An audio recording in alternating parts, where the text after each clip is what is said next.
Welcome to my channel, my Showbiz Corner. Viewers, supporters, subscribers. Hello Etians! Welcome back to my channel.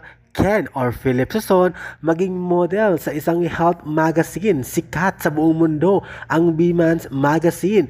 Pero sa Southeast Asian, siya ang kinuha sa buong Southeast Asian na model na naturang magazine. Ang men's health magazine na to ay based international sa Amerika at Europe. Pero this time around, ang Bman's magazine Southeast Asia like Philippines, Malaysia, Singapore, Thailand, Vietnam ay kinuha si Ken or Philip bilang representative sa Southeast Asia. O diba, nakaka-proud. Ito ay big project at big deal sa isang singer o artist na maging cover sa naturang health magazine na V-Man dahil ito ay pang international.